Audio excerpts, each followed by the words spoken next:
करते हुए पिछली बार हमने बात किया था ठग्गूमल के लड्डू के बारे।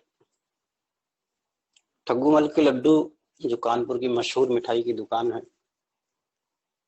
और 125 साल पुरानी वो दुकान, 125 साल पुरानी दुकान, प्रसिद्ध मिठाई की दुकान नहीं बदला। 21वीं सदी के भारत को उन्होंने नहीं पहचाना, इसलिए आज उनके पास 700 कस्टमर आते हैं। और मैकडॉनल्ड ने 21वीं सदी की दुनिया को पहचाना, इसलिए 1 करोड़ कस्टमर पर डे आते हैं, यानी कि नेटवर्क। हम बात कर रहे हैं आपसे नेटवर्क के विषय में और नेटवर्क की ताकत के विषय में। हमें याद है कि आज के 25-26 साल पहले जब मैं कानपुर जाया करता था तो वहां पर एसएसपी थे RY पाठक जी। मैं उनके घर रुका करता था और उनके घर जब मैं रुकता था तो ठग्गूमल के लड्डू की मिठाइयाँ हम वहां पर खाते थे और चर्चा होती थी कि कानपुर की सबसे सुप्रसिद्ध मिठाई की दुकान। आज भी उनके काम करने की पद्धति वही है और हमें लगता है कि कानपुर में वो चर्चा होती होगी, लेकिन अगर उन्होंने नेटवर्क पे काम किया होता तो शायद सारी दुनिया में उनकी चर्चा हुआ करती। स्लोगन भी उनका बहुत अच्छा था, ठग्गूमल के लड्डू। और एक स्लोगन उसके बोर्ड पर हमेशा लिखा रहता था, ऐसा कोई सगा नहीं जिसको मैंने ठगा नहीं। मतलब कि यदि विस्तारवादी नेटवर्क पर काम किया जाता तो शायद कानपुर के लड्डू या कानपुर की मिठाई की दुकान पूरी दुनिया में अपनी साख, अपनी पहचान बना चुकी होती। इसी क्रम में जब मैं अपने आप को देखता हूं तो मैं भी सुल्तानपुर के एक छोटे से जिले में रहता था। सुल्तानपुर एक छोटा सा जिला है यूपी का, और वहां पर भी हमारे साथ बहुत सारे हमारे समकक्ष व्यापारी व्यापार किया करते थे, करते हैं। आज भी मैं देखता हूं कि उनकी पद्धति में बदलाव नहीं हुआ। इस नाते पिता ने काम किया, वही उनका बेटा काम कर रहा है और आने वाले समय में शायद उसका बेटा भी वैसे ही काम करते हुए नजर आए। नेटवर्क एक ऐसी ताकत है जिससे दुनिया में नाम, पैसा, सम्मान सब कुछ कमाया जा सकता है। और कहते हैं ना कि समय की स्वतंत्रता हो जाती है, पैसे की आजादी हो जाती है। मतलब अगर आप इस पर काम करते हैं तो एक दिन ऐसा आता है कि आपको हर तरीके से सुरक्षा महसूस होती है। पैसे से काफी चुनौतियां जो आपके जीवन में बनी रहती है वो खत्म हो जाती है और कुछ भी करने के लिए आप स्वतंत्र होते हो। आज किसी भी व्यापारी को उससे ये कह दो कि आपको 1 महीना अपना शहर छोड़ना है तो नहीं छोड़ पाता। इवन दिन वो अपने तमाम रिश्तेदार, तमाम नातेदारों के यहाँ शादी पे नहीं जा पाता। मूल ये कारण है कि शटर अप शटर डाउन। अगर शटर डाउन रहा तो उसका व्यापार रुक जाएगा, यानी मरते दम तक अगर वो अस्पताल में भी होता है तो उसका ध्यान अपने शटर पर लगा होता है। लेकिन नेटवर्क की खूबी है कि जब आप इसे कर लेते हैं तो नेटवर्क का ध्यान हमेशा आप पर लगा रहता है। आपके पीछे बहुत सारी चीजें स्वयं काम करती रहती है। उसी क्रम में मैंने एक आमंत्रण विधि की बात की थी कि आमंत्रण विधि क्या है और कैसे जो है होम मीटिंग की जाए। तो आमंत्रण विधि के लिए हमने बताया था कि चूंकि व्यापक स्तर पर बहुत सारा फैलाव हो चुका है, बहुत सारे लोगों ने तरह तरह से लोगों को अपने यहाँ आमंत्रित किया और धीरे धीरे लोगों को ये पता चल गया कि अगर कोई मुझे बुला रहा है तो इसका मतलब वहां पर कोई 1, 2, 3, 4 जोड़ने वाली बात होगी। इस नाते जब भी आमंत्रण विधि में आप किसी को इनवाइट करें तो उसका तरीका समझ लें। उसका सीधा सा तरीका है कि मैं एक छोटे से व्यापार की स्थापना करने जा रहा हूँ, शुरुआत करने जा रहा हूँ और मेरे घर में आज उस व्यापार की शुरुआत का उद्घाटन है, छोटी मोटी पूजा पाठ है, मैं आपको निमंत्रित करने आया। यदि आप इस तरीके से इनवाइट करते हैं तो लोगों की संख्या आपके यहाँ आती है और हमें पता है कि JMBD में जो लोग भी काम कर रहे हैं जो जेएमबीडी के अच्छे जानकार हैं, जब उनको कोई समूह मिलता है तो अपनी बात रखने में सफल होते हैं, क्योंकि सच पर ये व्यापार आधारित है और इस नाते वहां से आपका नेटवर्क बढ़ना शुरू हो जाता है। इसी क्रम में आज की ट्रेनिंग पर मैं बात करने जा रहा हूं और इस ट्रेनिंग का पूरा अध्याय इसी बात पर निर्भर है कि अपने नेटवर्क को कैसे बड़ा बनाया जाए और उसके लिए हमें क्या क्या करना चाहिए। सबसे पहली बात, लोगों से इसलिए ना मिलो कि अवेयरनेस करना है। लोगों से इसलिए ना मिलो कि अवेयरनेस करना है, मिलो इसलिए कि अवेयरनेस का मास्टर आप कोर्स करना है। मतलब अगर आप अवेयरनेस के मास्टर आप कोर्स कर लेते हैं तो मेरा अपना मानना है कि आपकी निगाहें जिधर झुकेंगी, आपकी निगाहें जिधर उठेंगी, उस तरफ जमाना आपके पीछे चलने के लिए मजबूर हो जाएगा। इसी क्रम में मैं और आगे बढ़ता हूं।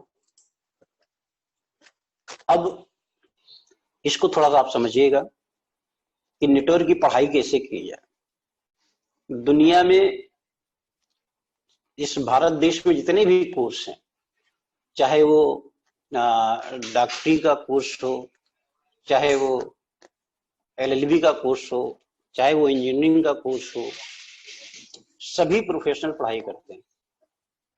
अब जब सभी प्रोफेशनल पढ़ाई करते हैं तो पढ़ाई के समय में पैसा नहीं कमाते, बल्कि पढ़ाई करने के उपरांत वो पैसा कमाते हैं। यानी उस समय बड़ा कठिन मेहनत करना पड़ता है, कोर्स पूरी तरीके से समझना होता है और कोर्स समझने के बाद उस अवधि को जो पूरा कर लेते हैं, फिर उनको ट्रेनिंग करनी पड़ती है। ट्रेनिंग करने के बाद वो इनकम की ओर बढ़ी।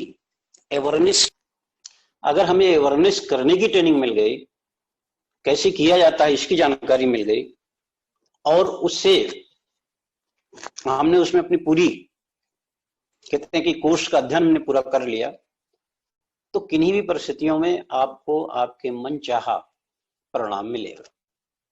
इसी क्रम में मैं मास्टर ऑफ अवेयरनेस कैसे बना जाए उस संदर्भ में आपसे बात करने जा रहा हूं। मास्टर ऑफ अवेयरनेस बनने के लिए मेरा अपना मत है कि 1000 मीटिंग निस्वार्थ भाव से करना हो। समझने का प्रयास कीजिएगा, 1000 मीटिंग निस्वार्थ भाव से करना होगा। निस्वार्थ भाव का मतलब कि अपेक्षा मत कीजिए कि इस मीटिंग से आपको क्या परिणाम मिलेगा। आपका काम है 1000 मीटिंग निरंतर करना। अब इसको हमने बांटा है 100 मीटिंग में आपको क्या मिलेगा। पहली 100 मीटिंग जब आप करते हैं तो आपका आत्मविश्वास बढ़ता है। यानी 100 मीटिंग करने के बाद आपके भीतर एक ऐसा विश्वास जन्म लेता है जिससे आपको किन्हीं भी परिस्थितियों में मीटिंग करते वक्त किसी भी प्रकार का कोई हेजिटेशन नहीं रह जाता। दूसरी 100 मीटिंग जब हम करते हैं तो हम मीटिंग कैसे फिक्स करें इसको जान जाते हैं। मीटिंग कैसे फिक्स करें, कैसे बात करें, कैसे अपॉइंटमेंट लें, मतलब ये चरण है। इस चरण में आपको अपेक्षा नहीं करनी, बस आपको काम करते जाना है। समझ लीजिए आप अवेयरनेस की पढ़ाई कर रहे हैं। अवेयरनेस की पढ़ाई में पहली 100 मीटिंग बराबर आत्मविश्वास, दूसरी 100 मीटिंग बराबर कैसे हम लोगों से टाइम लेना सीखें, तीसरी 100 मीटिंग का मतलब है कि कैसे हम अच्छा से अच्छा प्लान बताना सीखें।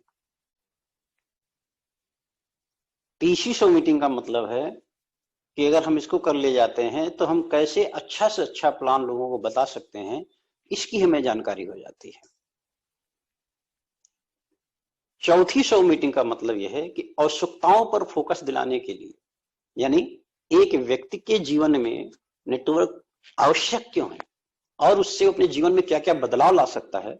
जब हम इसी क्रम में लगातार आगे बढ़ते रहते हैं तो हमारे ज्ञान में, हमारे नॉलेज में ये बात आ जाती है कि हम कैसे लोगों की आवश्यकताओं को फोकस कर सकें और कैसे उन्हें समझा सकें कि आपके फ्यूचर के लिए ये कितना महत्वपूर्ण विषय है।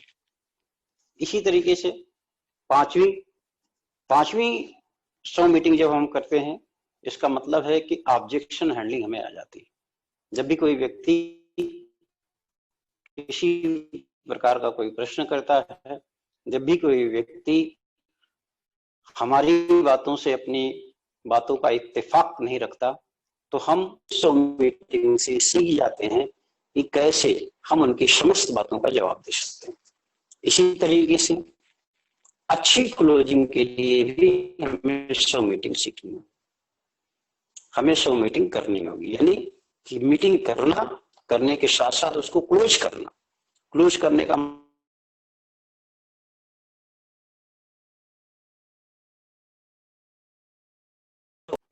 ये एक चरण है।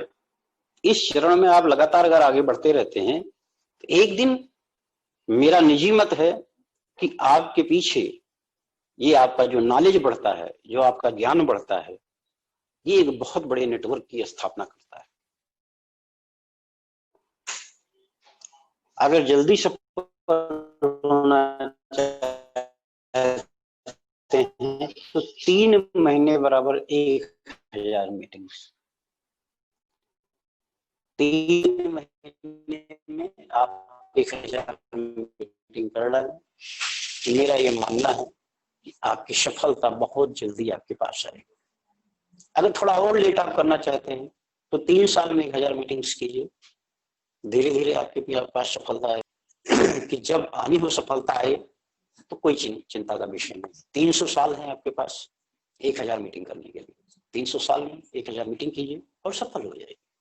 अब आपको यह तय करना है कि आपके लिए सफलता क्या मायने रखती है। 300 साल की उम्र होते ही आपको लेने पड़ेंगे। लेकिन यदि आप वास्तव में सफलता चाहते हैं तो आपको टारगेट लेना होगा कि 3 महीने में मुझे 1000 मीटिंग्स करनी है। और जिस दिन आप ऐसा करेंगे, सफलता बहुत तेजी के साथ आपके पीछे पीछे। 1000 मीटिंग किस लिए करनी चाहिए, इसको भी आप समझिए। अगर आपका कोई इरादा है अपने सुनहरे भविष्य के लिए, आप चाहते हैं कि मेरा भविष्य बहुत सुनहरा हो, बहुत सुरक्षित हो, बहुत अच्छा हो, तो उसके लिए आपको 1000 मीटिंग करनी चाहिए। अगर आप अपने बच्चों को अच्छी शिक्षा के लिए, अगर आप अपने बच्चों को सुरक्षित भविष्य के लिए, अगर आप अपने बच्चों को एक अच्छा जीवन देना चाहते हैं, तो उसके लिए 1000 मीटिंग कीजिए। अगर आप चाहते हैं कि आपका मान सम्मान हो संपूर्ण देश में, संपूर्ण दुनिया में, संपूर्ण शहर में, आप अपने मान सम्मान के लिए क्या कर सकते हैं, अगर इन सब चीजों को आप अपने लिए करना चाहते हैं, तो आपको उसके लिए 1000 मीटिंग करनी चाहिए।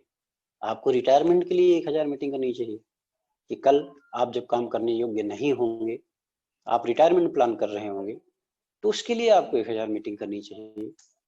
अपने सपनों के लिए 1000 मीटिंग करनी चाहिए। जो भी सपना आपने देखा है उसके लिए आपको 1000 मीटिंग करनी चाहिए। आर्थिक आजादी के लिए आपको 1000 मीटिंग करनी चाहिए। अपने लिए पैसे का कोई अभाव ना हो, आपके परिवार में पैसे का कोई अभाव ना हो, इसके लिए आपको 1000 मीटिंग करनी चाहिए। और डायमंड बनने के लिए भी आपको 1000 मीटिंग करनी चाहिए। ये 1000 मीटिंग जो है अगर इसको सही मायने में कोई मान ले कि ये सफलता का एक विषय है, सफलता का एक रहस्य है, सफलता के लिए ये कितना जरूरी है, अगर कोई इस बात को समझ ले, तो मेरा ये निजी मत है कि सफलता कभी भी उससे दूर नहीं रह सकती। दूसरी बात, आप सब लोग चेक करो कि क्या आपने अपने जीवन में अभी जब से आप सिस्टम में काम कर रहे हो 1000 मीटिंग स्वयं की है। और अगर आपको आपका मन, आपका दिल, आपका भीतर मन का विचार ये कहता है कि अभी नहीं किया है, तो आप सोचो कि ये रिक्त क्यों है, ये कमी क्यों है। और अगर आप इस कमी को पूरा कर ले जाते हैं तो फिर क्या है, फिर तो आप जिस राह पे चलना चाहते हैं, जिस मंजिल को पाना चाहते हैं, वो तो एकदम आपके करीब खड़ी हुई है। इसी क्रम में आगे बढ़ते हुए आप इस बात को सीखो कि ये जो 1000 मीटिंग होती है, ये जीवन के साथ भी और जीवन के बाद भी, इस 1000 मीटिंग का जब आप लक्ष्य पूरा करते हैं तो इसका जो परिणाम आता है वो आपके जीवन के साथ भी मिलता है और आपके जाने के बाद भी मिलता है। इसलिए इस लक्ष्य को पूरा करिए। इस लक्ष्य को पूरा करने के लिए आप अपने भीतर अपने मन को सुसज्जित कीजिए कि ये काम हमें करना ही करना है। इसके पहले हमने बताया कि ये आपको तय करना है कि 3 महीने में आप करना चाहते हैं, 3 साल में करना चाहते हैं या 300 साल में करना चाहते हैं। जैसी आप सफलता चाहते हैं उस तरीके से आप अपने लक्ष्य को डिसाइड कीजिए। लेकिन अगर मैं आपके स्थान पे होऊंगा तो मैं इसे किन्हीं भी परिस्थितियों में 3 महीने के अंदर पूरा करना चाहूँ। बिना योग्यता के फल नहीं मिलता और योग्यता बराबर फल, यानी कि ये जो विषय हमने कहा, इस विषय में छिपी है आपकी योग्यता, और उस योग्यता को पाने के लिए आपको श्रम तो करना ही हो। दुनिया में कोई भी व्यक्ति किसी भी सफलता पर पहुंचा है तो उसने श्रम किया है, और श्रम किया है तभी उसे फल मिला है। अगर किसी ने आईएएस की तैयारी की है तो जबरदस्त मेहनत की है, जबरदस्त मेहनत के बाद उसको उसका फल मिला है। किंतु अधूरे मन से अगर किसी ने मेहनत किया है तो वो किन्हीं भी परिस्थितियों में न योग्य बन पाया और न उसको उसका फल मिला। बेहतरीन दिनों के लिए बुरे दिनों से लड़ना पड़ता है, बेहतरीन दिनों के लिए बुरे दिनों से लड़ना पड़ता है। आज जिन भी परिस्थितियों में हैं आप, अच्छा है बुरा है जो भी है, उससे लड़ना सीखना होगा, क्योंकि आने वाला कल आपको अपना बेहतरीन बनाना है। और अगर आपको आने वाला कल बेहतरीन बनाना है तो आज के दिन में आपको उससे लड़ना होगा। जो लड़ता नहीं उसकी सारी जिंदगी में बुरे दिन बने रहते। इसलिए मेरे दोस्त, मेरे भाई, आपको लड़ना सीखना होगा। लड़ने के लिए आपको कोई ऐसा तो है नहीं कि आप कोई अस्त्र शस्त्र चलाने जा रहे हैं। बस अपने श्रम को बढ़ा दीजिए, तरीके को समझ लीजिए। ये तरीका अगर आप सीख जाते हैं तो किन्हीं भी परिस्थितियों में बुरा दिन आपके करीब कभी नहीं आएगा। अगर एक अवेयरनेस चाहिए गिरी से परिस्थिति में भी, यदि हम ऐसा करें, आप समझिएगा, एक अवेयरनेस गिरी से गिरी परिस्थिति में भी यदि हमें चाहिए तो हमें क्या करना हो? 10 मीटिंग्स। अगर हम 10 मीटिंग्स करते हैं तो एक अवेयरनेस, ये तय है। आप करके देखिए। 20 मीटिंग करते हैं, जब तक आपका एक अवेयरनेस न मिल जाए, भले ही आपको 20 मीटिंग करना पड़े, 30 मीटिंग करना पड़े, 40 मीटिंग करना पड़े, 50 मीटिंग करना पड़े, लेकिन आपका लक्ष्य अवेयरनेस। और ये मीटिंग्स क्या है? वो प्रोसेस है, वो मीटिंग्स प्रोसेस है जो आपके साथ गुजरेगा। इस हर एक मीटिंग के बाद आपके भीतर जो बदलाव आएगा, जो आपकी सोच में बदलाव आएगा, जो आपके कार्य करने की क्षमता में बदलाव आएगा, वो बड़ा रुचिकर बना देगा आपके जीवन को।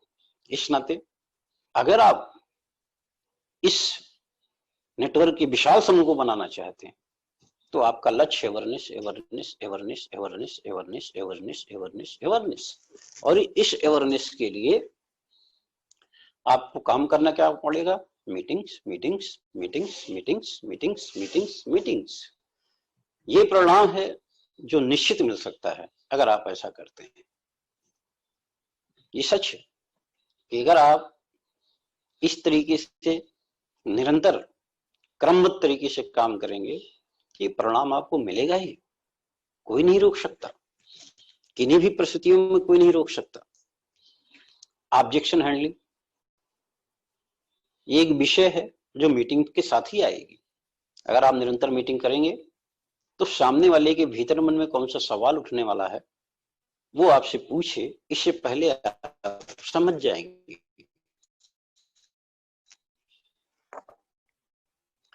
थोड़ा और इसको विस्तार से समझते हैं।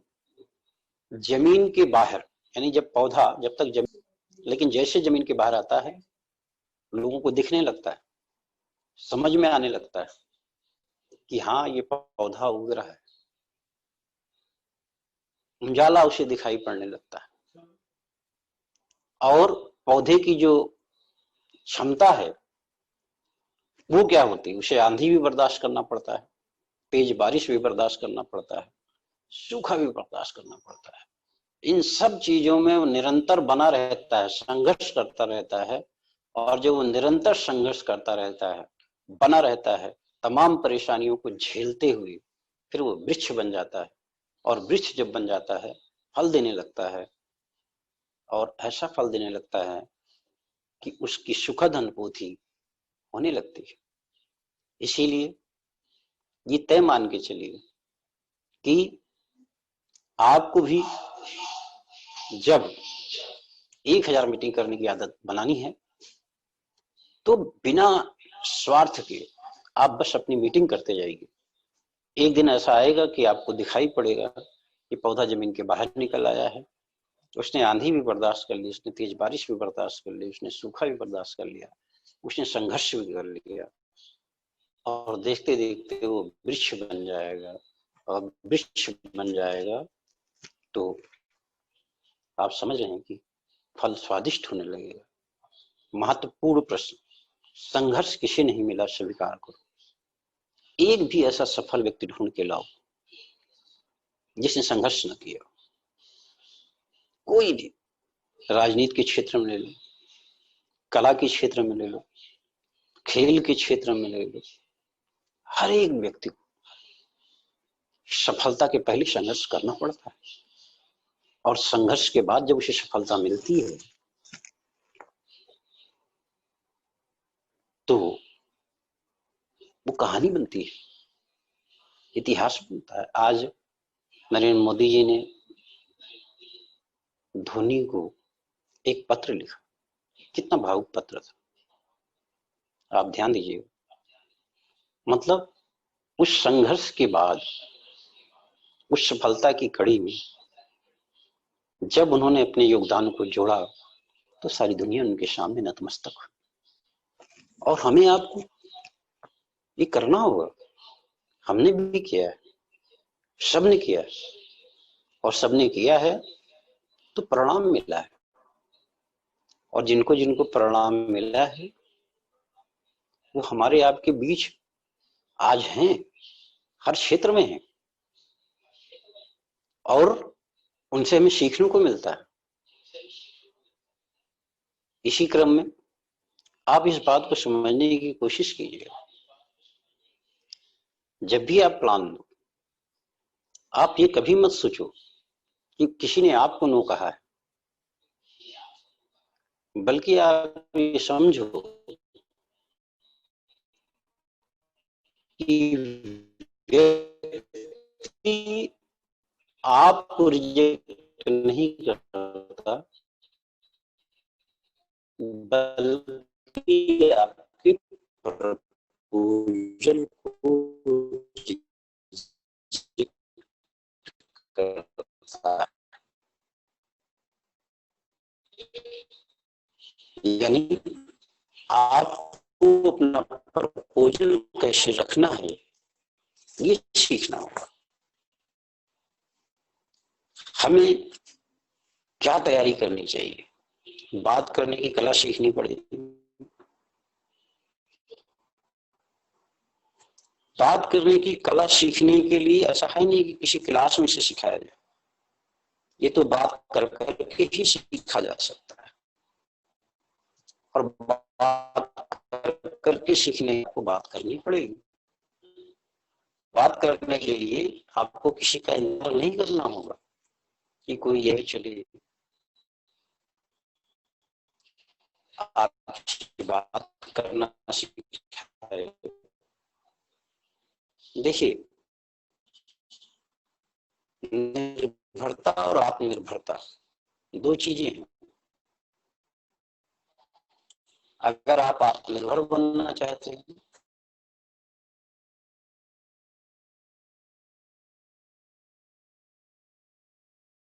प्रयास करें, इसकी प्रैक्टिस करें, वरना ये जो ट्रेनिंग्स है, ये जो बातें हैं, ये बातें आपके लिए किसी मायने में नहीं सही होंगी। ये सुनने में बहुत अच्छी लगेंगी, आपके भीतर मन में एक जोश आएगा, आपके भीतर की शक्तियां आपसे कहेंगी कि हाँ मुझसे गलतियां हुई हैं, मैं इसे बिना किए मानूंगा नहीं।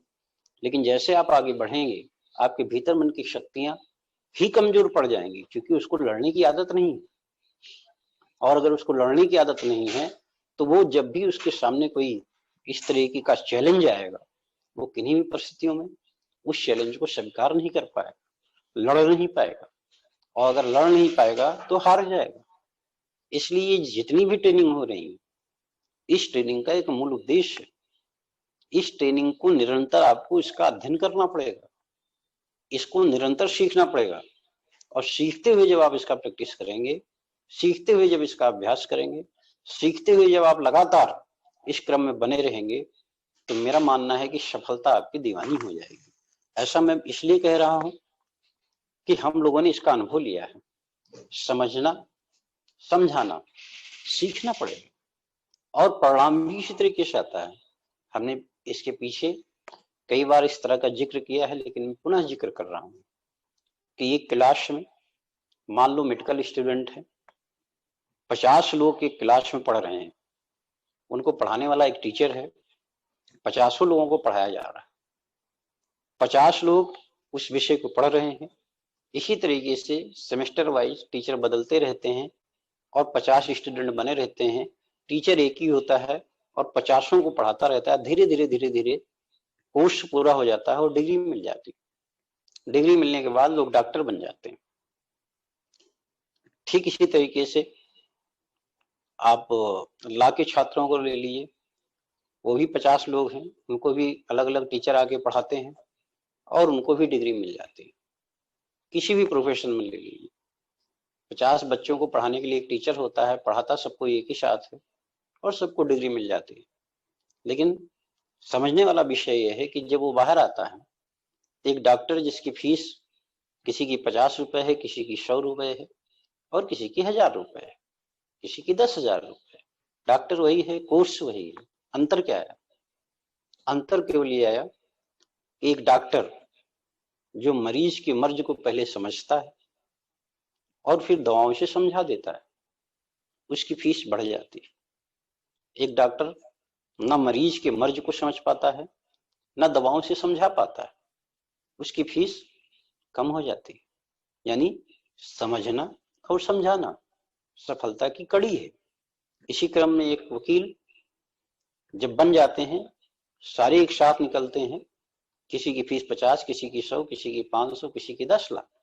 क्यों? भारत का संविधान वही है, सारी धाराएं वही हैं, कानून वही है। लेकिन एक वकील, बेहतर वकील, वो पहले अपने क्लाइंट की बात को समझता है, समझने में अपना वक्त जाया करता है, फिर न्यायालय को समझाना कैसे है इस पे अपना वक्त लगाता है, और जब अपने क्लाइंट की बात को समझ जाता है, न्यायालय को समझा देता है, परिणाम उसके पक्ष में आता है और फीस भी इसके पक्ष में आती है। एक वकील न खुद समझ पाता है, न न्यायालय को समझा पाता है। ऐसे में परिणाम उसके पक्ष में नहीं आता। अर्थात सफलता का एक चरण है समझना और समझाना। इसीलिए मैं आपसे कह रहा हूं कि समझने के क्रम में जितनी भी मीटिंग्स आपके साथ हम लोगों की चल रही है, इन सबको आप समझने की कोशिश कीजिए। इसकी छोटी छोटी बातों को सुनिए। जितनी बार आप सुनेंगे, जितनी बार इसको समझेंगे, उतनी बार आपका अपना ओपिनियन बनेगा। आप अपनी बातों को कैसे रख सकें, इसके आप मास्टर बनेंगे। इस सिस्टम को आप सीख पाएंगे। इसलिए आवश्यक है कि जितनी बातें आपके साथ हुई हैं, उनका आप पुनर्निरीक्षण करें, आत्मसात करें। और जब आप उसका आत्मसात करेंगे तो बहुत सारी मुश्किलें, बहुत सारी चीजें जो आपको लगता है कि हमें मिल जानी चाहिए थी, नहीं मिली होंगी, वो सारी चीजें आपके पक्ष में आना शुरू हो जाएंगी। ऑब्जेक्शन हैंडलिंग कर है, इसे सीखना पड़ेगा। हमने इसमें कई चीजें आपको पीछे दिया है कि कैसे आप ऑब्जेक्शन हैंडलिंग सीखेंगे और उसमें आपको क्या क्या करना होगा। ये हमने आपसे भली बात कही है, और उस भली बात को कहने के बाद भी जब तक आप इसे अपने आप में कई बार सुनेंगे नहीं, कई बार आप समझेंगे नहीं और स्वयं की ओपिनियन आप उस पर व्यक्त नहीं करेंगे, तब तक ऑब्जेक्शन हैंडलिंग कैसे करना है इससे सीखना मुश्किल हो जाएगा। अपने ज्ञान को बढ़ाना होगा। अपने ज्ञान को बढ़ाने के लिए निरंतर आपको काम करना पड़ेगा। अपने ज्ञान और तकनीक को भी ठीक करना पड़ेगा। ज्ञान और तकनीक को ठीक करना कोई ऐसा तो है नहीं कि इसके लिए कोई दवा बनी है कि सुबह आप ले लीजिए, शाम ले लीजिए, दोपहर ले लीजिए और आपका ज्ञान ठीक हो जाएगा ना। इसके लिए एक ही तरह का है ज्ञान को ठीक करने के लिए भी आपको निरंतर अपनी चर्चा करनी पड़ेगी। जितनी बार आप चर्चा करेंगे और जितनी बार आप फेल होंगे उतनी बार आपकी तकनीक का विकास होगा। क्योंकि जब जब आप फेल होते हैं आपके भीतर ही आपका मस्तिष्क आपको उसे ठीक करने का रास्ता सुझाने लगता है। ऐसा नहीं कि ये कोई जादू है, ये सबके साथ हुआ है, ये हमारे साथ भी हुआ, आपके साथ भी होगा। लेकिन इसके लिए करना पड़ेगा, निरंतर निकलना पड़ेगा। आपका टारगेट ही नहीं होता, आप ये समझ ही नहीं पाते कि आपको अपने लक्ष्य को कितने समय में पूरा करना है। अभी किसी से पूछिए क्या चल रहा है, लोगों का जवाब बहुत अच्छा आता है कि सर हाँ एकदम बहुत अच्छा काम चल रहा है। लेकिन कैसे अच्छा चल रहा है, वो स्वयं से अपने आप को सही रूप से सेटिस्फाई नहीं कर पाते। लक्ष्य बनाइए, पर डे आपको कितनी मीटिंग करना है। 3 महीने में आपको 1000 मीटिंग करना है। अर्थात अगर 10 मीटिंग पर डे करते हैं तो 300 मीटिंग महीने में, और 3 महीने में आप 900 मीटिंग कर सकते हैं। ये 900 मीटिंग आपकी ट्रेनिंग है। इसमें क्या मिला क्या नहीं मिला ये कुछ मायने नहीं रखता, लेकिन आपको 900 मीटिंग करनी है। मीटिंग कैसे करेंगे, अपॉइंटमेंट कैसे लेंगे, कैसे राह चलते लोगों से बात करेंगे, कैसे 2 सेकंड में आप बात कर लेंगे, इस पर पीछे चर्चा हो चुकी है। और उस चर्चा का परिणाम आपको क्यों मिले जब तक आप उसका अभ्यास न करें, और अभ्यास करें तो कैसे नहीं मिले, ऐसा हो ही नहीं सकता। इसलिए इस अभ्यास को करना सीखना होगा। और इस अभ्यास को अगर आप करते रहेंगे तो ये कोई बहुत बड़ी बात नहीं है। दुनिया में अगर कोई भी व्यक्ति सफल हो सकता है तो हम क्यों नहीं हो सकते, ये तो सीधी सी बात है। बहुत सारे लोग कहते हैं समझा तो अच्छा लेता हूं पर अवेयरनेस नहीं कर पाता, समझा तो अच्छा लेता हूं पर अवेयरनेस नहीं कर पाता। इसका मतलब कि समझाने में अभी आपको और ज्यादा प्रयास करना होगा, और जैसे जैसे आपका प्रयास बढ़ता जाएगा आप क्लोजिंग अच्छी कर पाएंगे। क्लोजिंग कैसे करें इस पर भी आपका पूरा का पूरा एक विषय रखा गया है। जब आपका रिजेक्शन होता है तब आपके विचार कैसे बनते हैं। कई बार हमने देखा है हमारे साथियों का, एक बार जब उनका रिजेक्शन हो जाए, कोई उनको ना कह दे, तो जब वो ना कह देता है तो उनके विचार कैसे बनते हैं। आपको भी अपने विचार चेक करने की आवश्यकता है। और वो क्या है, कैसे विचार बनते हैं।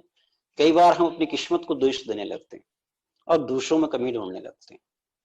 कई बार हम अपनी किस्मत को दोष देने लगते हैं, दूसरों में कमी ढूंढने लगते हैं। क्यों? क्योंकि अब भीतर में हमें अपने आप को संतुष्ट करना है, अपने आप को सेटिस्फाई करना है।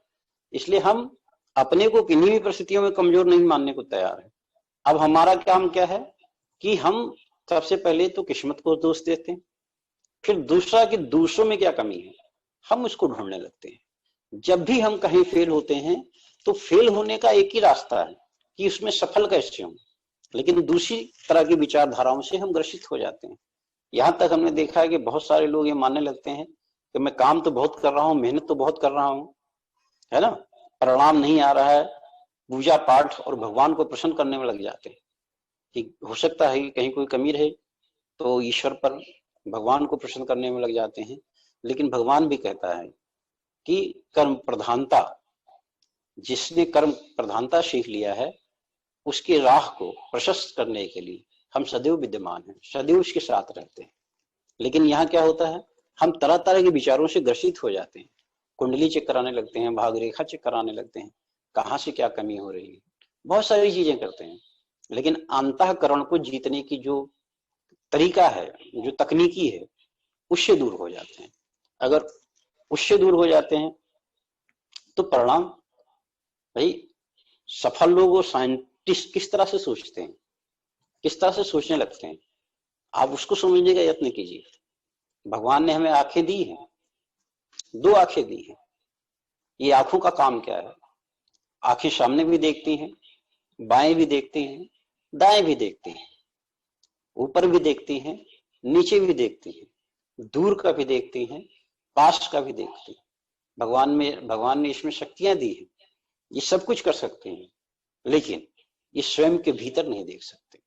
भगवान ने इसे ये शक्ति नहीं दी है। ये सामने देख सकती है, बाएं देख सकती है, दाएं देख सकती है, दूर का देख सकती है, पास का देख सकती है, ऊपर देख सकती है, नीचे देख सकती है, लेकिन स्वयं के भीतर नहीं देख सकती। इसीलिए ईश्वर ने ये शक्ति इंसान को दी है। और जिसने अपने स्वयं के भीतर को देखना सीख लिया, जिसने अपने स्वयं के भीतर को ठीक करना सीख लिया, उसके साथ ईश्वर भी होता है और उसके साथ सफलता भी होती है। वो लोग अपने अंदर की कमी को ठीक करने में लग जाते हैं। जिसने भी अपने स्वयं का आकलन करना सीख लिया, वो अपनी कमी को कैसे ठीक करना है इसको सीख जाते हैं। जो इसको सीख जाते हैं उनके साथ सफलता चलना शुरू कर देती है। उदाहरण, सचिन, अमिताभ, दुनिया के हर सफल व्यक्ति को देख लीजिए, इन्होंने अपने कला का विकास किया होगा। सचिन ने अपने अभ्यास को बढ़ाया होगा, है ना। अमिताभ बच्चन की कई फिल्में फ्लॉप हुई, लेकिन उन्होंने हर बार अपनी कला को ठीक करने का, अपने आत्म निरीक्षण को लगातार बढ़ाया। और जब अपना आत्म निरीक्षण लगातार बढ़ाया तो उनकी कला में निरंतर प्रगति हुई। ऐसे सचिन ने भी अपना निरंतर अभ्यास बनाया। जब निरंतर अपना अभ्यास बढ़ाया तो दुनिया ने उन्हें क्रिकेट का भगवान कह दिया और अमिताभ बच्चन को सदी का नायक कह दिया। सदी का नायक, क्रिकेट का भगवान। लेकिन इन सब के पीछे अगर आप देखेंगे तो इन्होंने अपने अंदर को ठीक किया, और जैसे जैसे अंदर को ठीक करते गए दुनिया इनके सामने नतमस्तक होती है। यदि आपको कामयाब होना है तो अपनी कामयाबी के लिए आप क्या कर सकते हैं, इसका उत्तर स्वयं में ढूंढना होगा। स्वयं में ढूंढना होगा। देखो, आपका कोई सहयोगी नहीं है। आज की डेट में अगर आप स्वयं का निरीक्षण करें तो दुनिया आपसे उम्मीदें रखती है। आपका घर परिवार आपसे उम्मीद रखता है, आपका बेटा, आपकी पत्नी, आपका पति, सब आपसे उम्मीद रखते हैं। और इस उम्मीद में आप किस तरीके से खरे उतरेंगे ये आपके स्वयं के ऊपर निर्भर करता है। और इस स्वयं के ऊपर निर्भर करने के लिए आपको अपने भीतर किन्हीं प्रकार की जो कमियां हैं उनको ठीक करने के लिए इसका अवलोकन करना पड़ेगा लगातार। और लगातार अवलोकन आप तभी कर पाएंगे जब आप निरंतर लोगों के बीच में अपनी चर्चा करेंगे। जब आप लोगों के बीच में अपनी चर्चा करेंगे तो धीरे धीरे निश्चित तौर पर आपके भीतर ही सुझाव आने लगे। अगर आपके मन में विचार आ रहे हैं कि हमें गाड़ी लेना है, अगर आपके मन में विचार आ रहे हैं कि हमारा बैंक बैलेंस होना चाहिए, अगर आपके मन में विचार आ रहा है कि हमें अंतरिक्ष पर जाना है, अगर आपके मन में विचार आ रहा है कि हमारे पास सपनों का महल होना चाहिए, तो आप इसे पा सकते हैं। विचार ही आपके लक्ष्य हैं। आपके भीतर जो विचार हैं वही आपके लक्ष्य हैं। अपने लक्ष्य की प्राप्ति के लिए आपके भीतर का विचार ही आपका साथ देता है। ट्रेन कितनी भी ताकतवर क्यों ना हो, यदि उसे अपना लक्ष्य पता नहीं है तो वो सही स्थान पर नहीं पहुंच सकती। मैंने देखा है कि जब भी ये बातें ऐसी हैं कि आप मतलब इस सिस्टम में, और मैं कहता हूं कि डायरेक्ट सेलिंग इंडस्ट्री में ऐसे ऐसे लोगों को मैंने देखा है जो 20-20 साल से काम कर रहे हैं, 8-8 साल से काम कर रहे हैं, 10-10 साल से काम कर रहे हैं, 15-15 साल से काम कर रहे हैं। लेकिन अगर आप उनसे पूछ लीजिए कि भाई आपकी क्लोजिंग क्या है, तो पहली तारीख को जो वो बताएंगे कि ये तारीख मेरी ये क्लोजिंग होगी, लेकिन जब आप लास्ट में पूछिए तो पूरा का पूरा बदल जाता है, उनको पता ही नहीं होता। और जितनी बार आप पूछिए उतनी बार वो आपको बताएंगे, लेकिन परिणाम उसके बिल्कुल विपरीत होगा। क्यों? क्योंकि कभी उन्होंने मूल्यांकन करना सीखा ही नहीं। उनको पता ही नहीं होता कि लक्ष्य को कंप्लीट कैसे किया जाता है। हाँ, लेकिन अगर आप उनसे बातचीत कीजिए तो बातचीत करने में, उनकी मना स्थिति, तर्क रखने में तो वो माहिर होते हैं। मेरे दोस्त, आप किससे अपने आप को छिपाते हैं? कैसे आप अपनी कामयाबी से असंतुष्ट नहीं रहते? स्वयं से सीखिए। अरे दुनिया में कोई एक ऐसा व्यक्ति बताओ, अगर ये तय कर दिया जाए कि हाई स्कूल का एग्जाम आप जितने साल में देना चाहो दे लो, तो कोई व्यक्ति पास ही नहीं होगा। क्यों? इसलिए नहीं पास होगा कि उसको पता है कि 9 महीने में भी दे सकते हैं, दूसरे साल में दे सकते हैं, तीसरे साल में दे सकते हैं, 15 साल में दे सकते हैं। इसीलिए लक्ष्य को समय से बांधा गया है।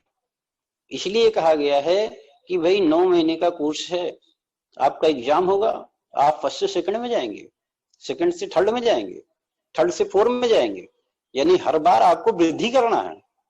लेकिन यहां आपको लक्ष्य पता ही नहीं, कैसे आगे बढ़ना है, इस पर आप काम नहीं करते। जब आप इस पर काम नहीं करते तो आपकी ताकत कितनी भी हो, लेकिन आप सही स्थान पर नहीं पहुंच पाएंगे। आपका नॉलेज कितना ही बड़ा क्यों ना हो, लेकिन आप अपने लक्ष्य पे नहीं पहुंच पाएंगे। आप समीक्षा नहीं करते, स्वयं का मूल्यांकन नहीं करते, और जब आप स्वयं का मूल्यांकन नहीं करते तो आपका लक्ष्य भी आपसे छूट जाता है। मेरे भाई, ये एक विषय है, एक प्रोसेस है। ऐसा कुछ नहीं कि कोई इस दौर से नहीं गुजरेगा।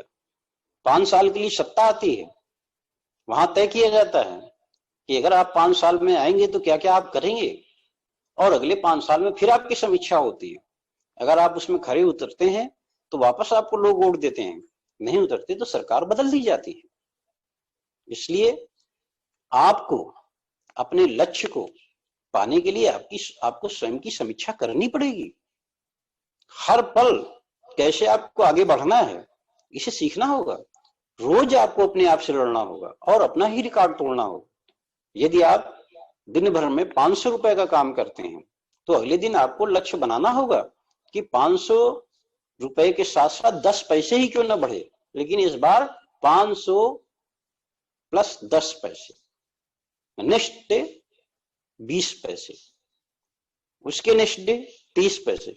यानी आपको निरंतर अपना रिकॉर्ड तोड़ना आना चाहिए, और जिस दिन आप अपना रिकॉर्ड तोड़ने में माहिर हो जाएंगे, वाह, वो दिन आपकी सफलता का चरम छुएगा।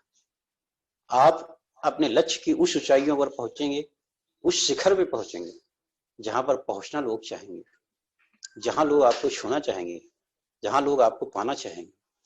लेकिन करना पड़ेगा, स्वयं का मूल्यांकन करना पड़ेगा। हवाई जहाज के पास कितनी शक्तियां क्यों ना हो, किंतु कहां जाना है यदि उसको पता नहीं तो किसी काम का नहीं। आप बताओ, आप ऐसे किसी जहाज पर बैठना चाहेंगे जिसे यही नहीं पता कि उसे कहां जाना है? इसका मतलब वो जहाज आपको कहां ले जा सकता है आपको भी नहीं पता, और जहाज को भी नहीं पता। शक्ति जहाज में नहीं है, शक्ति जहाज के लक्ष्य पे।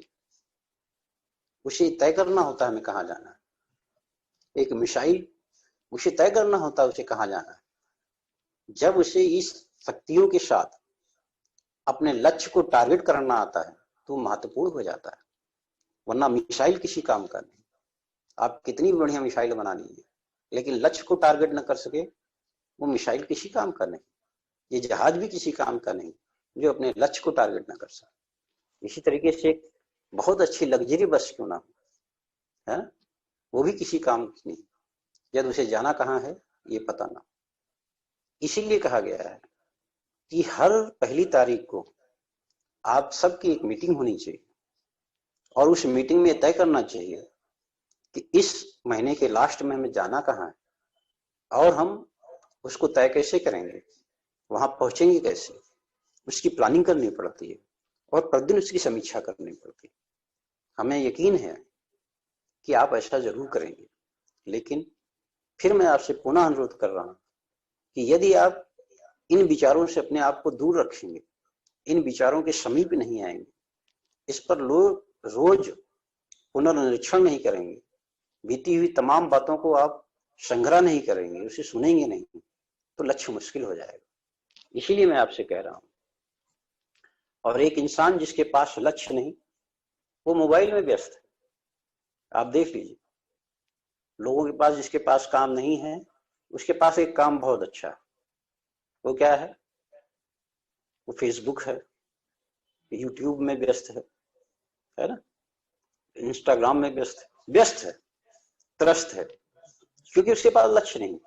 और जिसके पास लक्ष्य है उसके पास समय नहीं।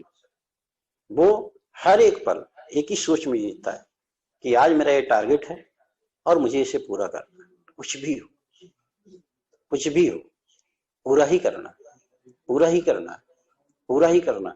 उसके दिल में, उसके दिमाग में एक ही धुन चलती है, इसे पूरा करना है, इसे पूरा करना है, इसे पूरा करना है, इसे पूरा करना है। इसे पूरा करना है, पूरा करना है, पूरा करना है, पूरा करना है। रात में सोने के पहले वो अपने लक्ष्य की प्राप्ति कर लेता है, क्योंकि उसके दिमाग में एक पल के लिए लक्ष्य ओझल नहीं होता। इसी नाते मैं हमेशा ये कहता हूं कि जो लक्ष्य सोने न दे वो सफलता है, जो लक्ष्य सोने न दे वो सफलता है। सोने पर आप जो सपना देखते हैं और जो खुली आंखों से सपना देखते हैं, दोनों का बड़ा अंतर है। सोने पे जो सपना होता है वो रास्ते का पत्थर है, कोई भी उसे ठोकर मारकर चला जाता है, और जो खुले आंखों से देखा जाता है वो मील का पत्थर, उसे कोई भी ठोकर नहीं मार सकता, वो एक बुलंद ऊंचाइयों की तरफ जाता है। यदि आप अपनी शक्तियों को पहचानना चाहते हैं तो स्वयं का मूल्यांकन कीजिए। मैं बार बार आपसे कह रहा हूं, इसमें आपका कोई अपलाइन आपका साथ दे ये जरूरी नहीं है, पत्नी भी आपका साथ दे जरूरी नहीं है, मित्र आपका साथ दे जरूरी नहीं है। स्वयं का मूल्यांकन तो आप स्वयं ही करेंगे, और जिस दिन आप स्वयं का मूल्यांकन स्वयं से करना सीख जाएंगे, दुनिया का कोई भी व्यक्ति अगर आपका साथ न भी देगा तो भी व्यवस्था के वजह से, मजबूरी की वजह से उसको आपका साथ देना होगा। यदि आपको कोई कहे कि 15 किलोमीटर पैदल चलना है तो आपको लगता है मेरे बस की बात नहीं। इस बात को जरा गौर से समझिएगा। अभी अगर हम उठें और कहें चलो यार 15 किलोमीटर टहल के आना, तो आपके भीतर मन में बिल्कुल एहसास होने लगता है, मना स्थिति कि नहीं भाई 15 किलोमीटर इतना कहाँ चल पाएंगे, है ना, इतनी दूरी कहाँ तय कर पाएंगे। यदि आपसे कोई कहे कि चलो यार टहल के आते हैं 28 किलोमीटर ऊंची ऊंची पहाड़ियों को तय करना, आओ चलते हैं, आपका मन जवाब दे जाएगा ना, ये संभव नहीं। किंतु जब आप माता जी के दर्शन के लिए जाते हैं तो आपको आपका लक्ष्य मिल जाता है और रास्ता भी सुलभ हो जाता है। जैसे ही लक्ष्य मिलता है 15 किलोमीटर 20 किलोमीटर की दूरी आप तय कर लेते हैं। आप ही का वो मन जो एक बार आपका साथ नहीं दे रहा था, वही इस बार आपका साथ दे रहा है पूरे जोशों के साथ। आप अमरनाथ की यात्रा पे जाते हैं, 28 किलोमीटर की यात्रा है ना, हो सकता है उससे ज्यादा की यात्रा हो, किंतु वहां पर ऊंची नीची सभी पहाड़ियों पे आप चढ़ते हुए उस यात्रा को पूरा कर लेते हैं। क्यों? क्योंकि आपको लक्ष्य मिल जाता है, और जब आपको लक्ष्य मिल जाता है तो रास्ता सुलभ हो जाता है। पहले तो अपने माइंड में लक्ष्य तो बनाइए। जिस दिन आप लक्ष्य बनाइएगा, रास्ता कैसा भी हो वो सुलभ हो जाएगा। आप बनाइए लक्ष्य, किन्हीं भी परिस्थितियों में 1000 मीटिंग हमें करनी ही करनी, रास्ता सुलभ हो जाएगा। सीखते रहने में बड़े से बड़े लक्ष्य को पाना आसान हो जाता है। इसीलिए मैं बार बार कह रहा हूं, इसके पीछे जितनी भी वीडियो है, जितनी भी बातें कही गई हैं, वो सब आपके हित के लिए कही गई। उसको अगर आप निरंतर आत्मसात करेंगे, सीखते रहेंगे, तो कई बार जिन लक्ष्यों पे आप पहुंचना चाह रहे हैं, आपको दुर्लभ लग रहा है, वो एकदम आसान हो जाएगा। ऐसा लगेगा जैसे वो आपके कदमों के नीचे है। इसलिए सीखने का प्रयास कीजिए। अगर हमारा अवेयरनेस कम है तो आप अपनी आदतों को उठाकर देख लीजिए, आपको जवाब मिल जाएगा। अगर आपका अवेयरनेस कम है तो आप अपनी आदतों को उठाकर देख लीजिए, आपको जवाब मिल जाएगा। आप देखें, पूरे दिन को चेक करें, पूरे दिन में आप कितना समय अपने अखबार में निकाल देते हैं, कितना समय आप अपना यूट्यूब पे निकाल देते हैं, कितना समय आप अलग अलग बातों में निकाल देते हैं, कितना समय आप नहाने से लेके खाने पीने में निकाल देते हैं, कितना समय आप घूमने में निकाल देते हैं। और ऐसे बहुत सारे साथी होंगे उनका पूरा दिन बीत जाता होगा, लेकिन एक बार भी वो अवेयरनेस पर काम नहीं करते। और ऐसे भी साथी होंगे जिनका काम, जिनका फोकस केवल अवेयरनेस। तो अगर आपका अवेयरनेस कम है तो आप अपनी आदतों को उठा के देखिए, आपको आपका जवाब मिल जाएगा कि आपका पूरा का पूरा दिन बिना अवेयरनेस के बीत कैसे जाता है, बिना चर्चा के कैसे बीत जाता है। अगर बिना चर्चा के बीत रहा है तो आप अपनी आदतों को चेक कर लें, कहीं ये आदत आपकी कमजोरी तो नहीं है ना। आदत बराबर जीत पक्की। अगर आप अपनी आदत बदल दीजिए तो विक्ट्री आपको मिलेगी। कौन रोक सकता है? आप किस उम्र में है ये माने नहीं रखता, आप किस सोच में है ये माने नहीं रखता, आप किस धर्म के हैं ये माने नहीं रखता, आप कितनी पढ़े लिखे ये माने नहीं रखता। जहां से आप शुरू होते हैं लाइन वहीं से शुरू होती है। आप अपनी आदत बदलिए। आप जिस दिन अपनी आदत बदलेंगे जीत आपकी पक्की है। आप समीक्षा तो कीजिए, यहाँ संपूर्ण दिन, पूरे दिन हमने अपनी आदत में कौन सा परिवर्तन किया। टाइम मैनेजमेंट ये एक बहुत बड़ा विषय है और इस विषय का मैंने छोटा सा सार लिया है जो आपके समक्ष रख रहा हूं। ईश्वर ने हमें एक दिन में 86,400 सेकंड दिए। सोचिए, 86,400 सेकंड ईश्वर ने हमें एक दिन में दिया है। इतना ही पैसा रोज खर्च करने के लिए मिले तो शाम तक सब खर्च हो जाए। अगर आपको 86,400 रुपए रोज मिले तो शाम तक आप इसे बड़ी इत्मीनान से खर्च कर देंगे। आप प्लानिंग बना लेंगे कैसे खर्च करना। एक एक पैसे को खर्च करने का आप तरीका सीख लें। पैसा कैसे खर्च करना है, कौन से होटल में जाना है, कौन से रेस्टोरेंट में जाना है ना, कहाँ कहाँ घूमना टहलना है, कार में कितनी पेट्रोल डलवानी है। 86,400 रुपए मुझे खर्च करने हैं। अगर ये आपको टारगेट मिले तो सुबह से शाम तक आप इसे खर्च कर डालेंगे। समय को पैसे में बदलना सीखिए। यही जो 86,400 आपको समय मिला है सेकंड, इसको आप पैसे में कैसे बदलिए, इस कला को आप सीखिए। एक एक सेकंड को कैसे पैसे में बदलना है, एक एक क्षण को पैसे में कैसे बदलना है। क्योंकि जीवन देखिए हमारा आपका है, समस्याएं भी हमारी आपकी। हर पल बीतता है एक नई जिम्मेदारी के साथ। एक व्यक्ति जब शुरुआती दौर में बिना शादी ब्याह कर रहता है तो उसकी जिम्मेदारी कम होती है, लेकिन जैसे उसकी शादी होती है जिम्मेदारियां बढ़ जाती है। यानी पत्नी की जिम्मेदारी आ जाती है, माता पिता की जिम्मेदारी आ जाती है, फिर बच्चों की जिम्मेदारी आ जाती है, फिर शिक्षा की जिम्मेदारी आ जाती है, फिर स्कूल कॉलेजों की जिम्मेदारी आ जाती है। निरंतर समय तो नहीं रुक रहा है ना।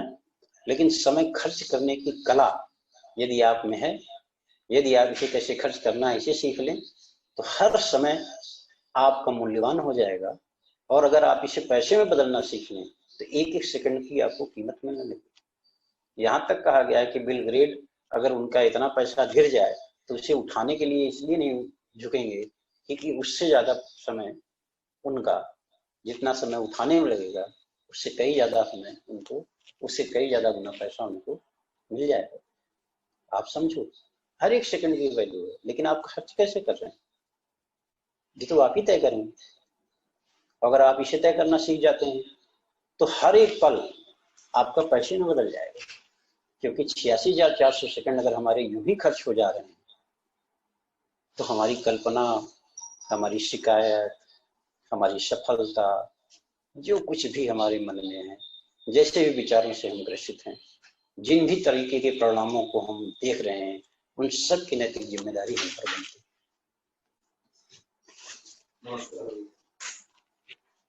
समय को खर्च करना सीख जाएंगे तो इनकम कई गुना बढ़ जाएगी।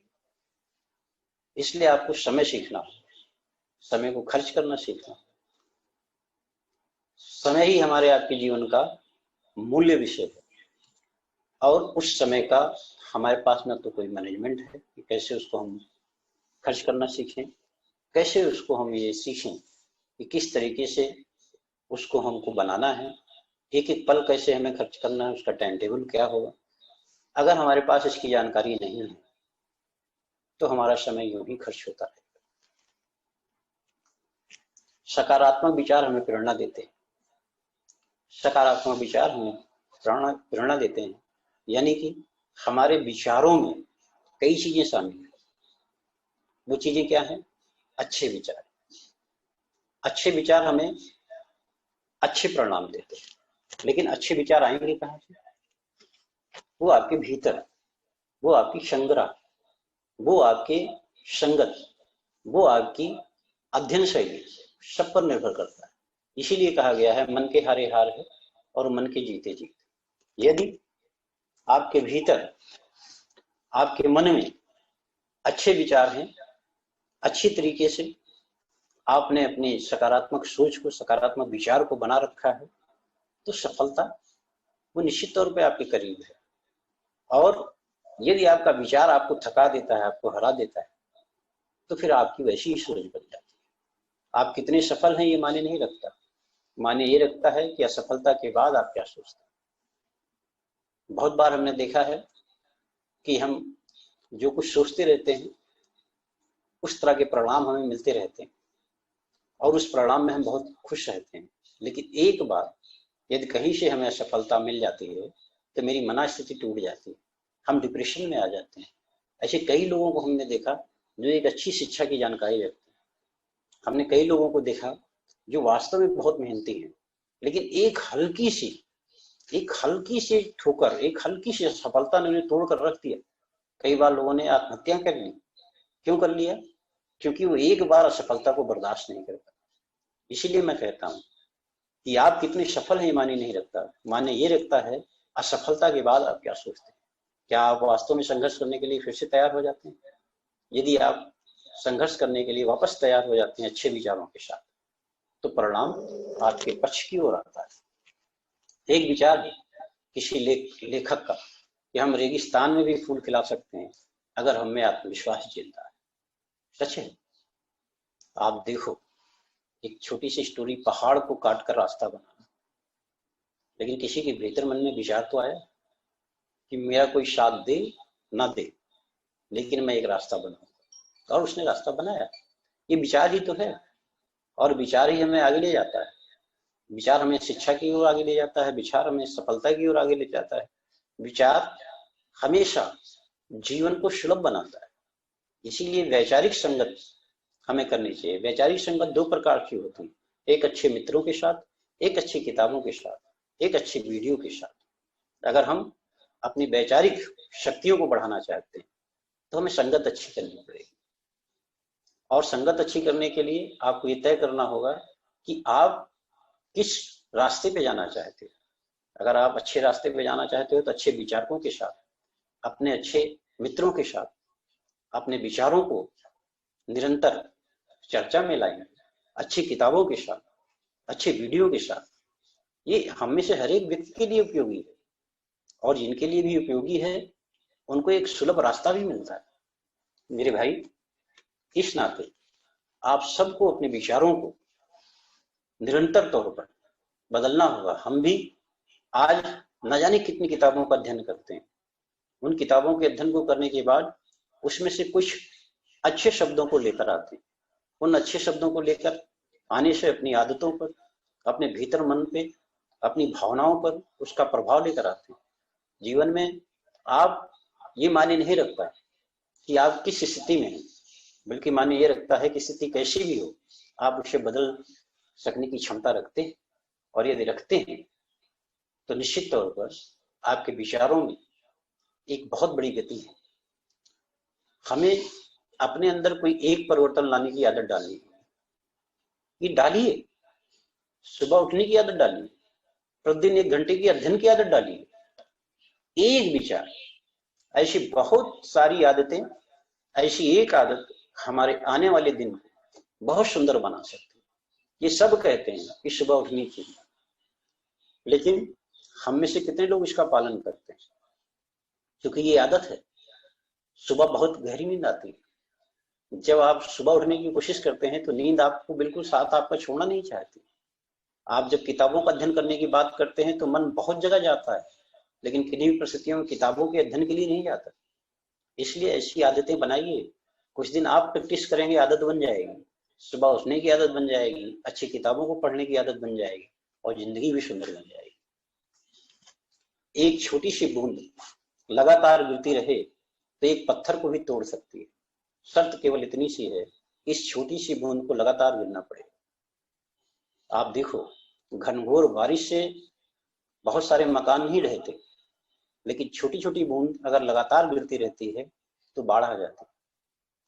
इसीलिए अगर आप निरंतर आप अभ्यासरत हैं अपने लक्ष्य की ओर बढ़ने की, अपने काम की ओर बढ़ने की, निरंतर लगातार आप प्रयास करते रहेंगे तो तय है कि जब छोटी सी बूंद पत्थर को भी तोड़ सकती है तो आपका लगातार प्रयास आपको कहाँ ले जा सकती है।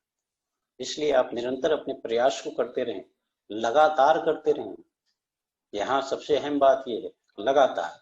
हम करते क्या है, आज हमने शुरू किया, फिर हमने रेस्ट ले लिया, फिर हमने शुरू किया, फिर हमने रेस्ट ले लिया।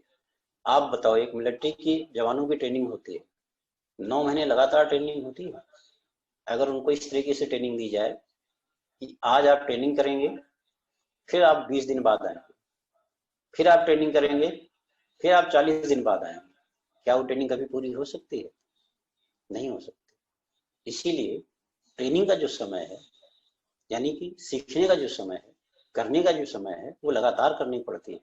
और जब आप लगातार करते हैं तो आप में बदलाव आता है और चमत्कारी परिणाम भी आता है।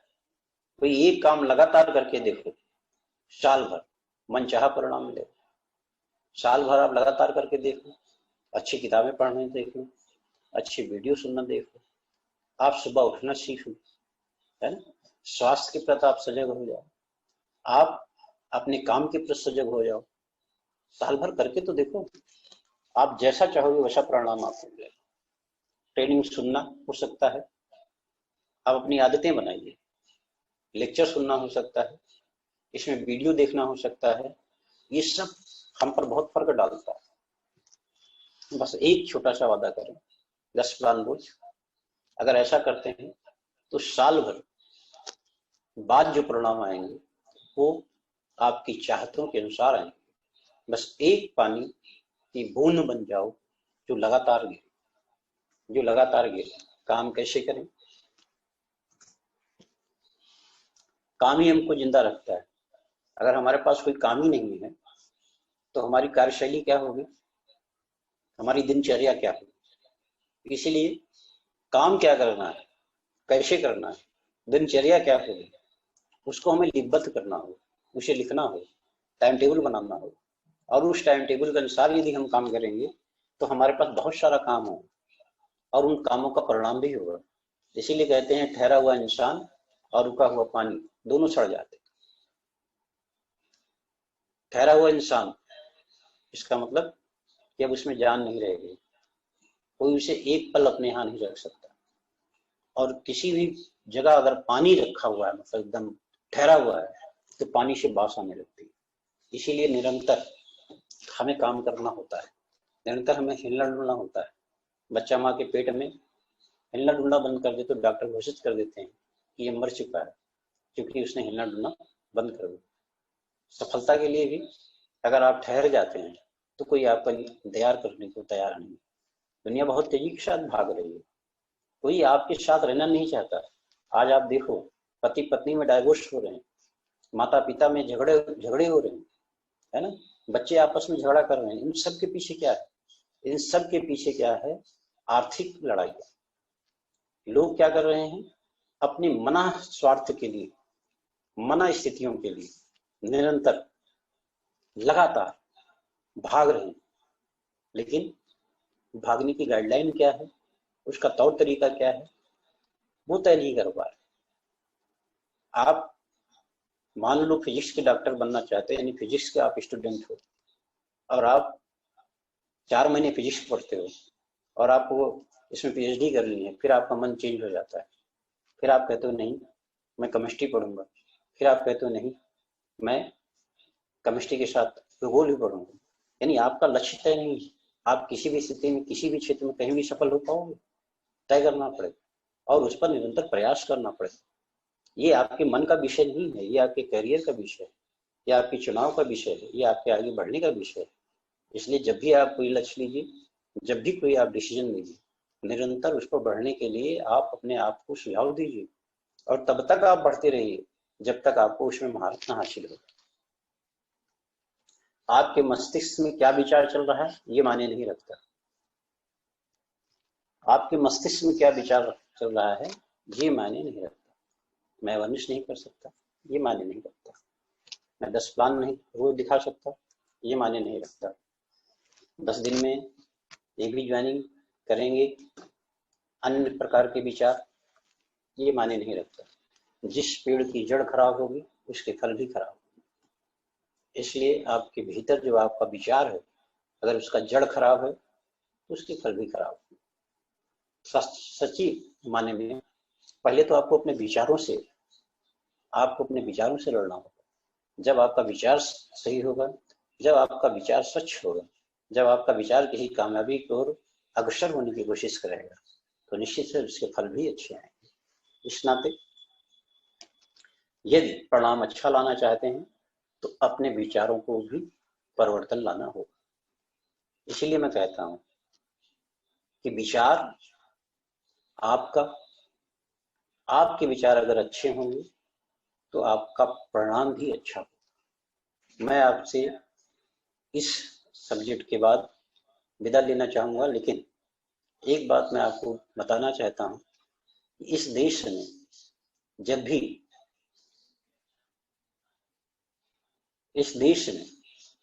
भी शिक्षा की बात होती है और जब भी हमारे माता पिता का चुनाव होता है तो हम अपने माता पिता के विचार से बिल्कुल सहमत होते हैं। हमारा हर माँ बाप ये चाहता है कि मेरा बेटा पढ़े लिखे और इतना अच्छा पढ़े कि उससे नौकरी मिल जाए। यानी हमारे हर माँ बाप की एक ही इच्छा होती है कि मेरा बेटा कैसे नौकर बने या मेरी बिटिया कैसे नौकर बने। हम पढ़ाई लिखाई भी इसीलिए कराते हैं कि हमारा बेटा नौकर बनना चाहिए, छोटा बने, बड़ा बने, उससे बड़ा बने, लेकिन नौकर बने। जबकि इस पूरे देश में अगर हम सुबह उठकर पेस्ट करते हैं तो आप तय कीजिए उसको किसने बनाया? किसी व्यापारी ने। अगर हम अपने बालों में कंघी करते हैं तो उसे किसने बनाया? व्यापारी ने। अगर हम अपने शर्ट पे बटन लगाते हैं उसको किसने बनाया? व्यापारी ने। आप देखो, सुबह से लेकर शाम तक जिन भी चीजों को आप इस्तेमाल करते हो उसे किसी न किसी व्यापारी ने बनाया। आपके जीवन को व्यापार से अलग कर दिया जाए तो आप आदि मानव होते। लेकिन उसके बावजूद हमारे किसी भी गार्जियन ने, हमारे किसी भी माँ बाप ने कभी ये सलाह नहीं दिया होगा कि आप व्यापार।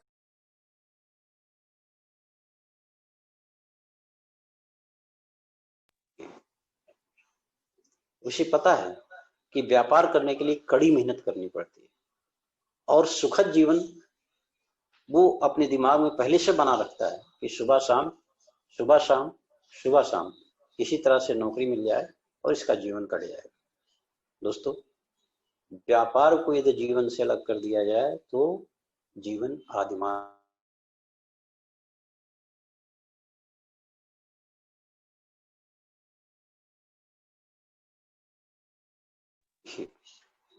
और व्यापार करना सीखना इसलिए आवश्यक है कि सरकार के पास या इस देश के पास किसी के पास भी नौकरियां नहीं होंगी। 40 करोड़ से ज्यादा लोग आज ऐसे हैं जिन्हें रोजगार की तलाश है। इस विषय पर भी आगे चर्चा होगी, लेकिन अगली जो मीटिंग होगी वो माननीय ओम जी के साथ आप लोगों की होगी और उसके बाद फिर हम आपके साथ मीटिंग में मिलेंगे। अगली मीटिंग ओम जी के साथ होगी और इसी के साथ बहुत बहुत आभार, बहुत बहुत धन्यवाद आप सबका। Thank you.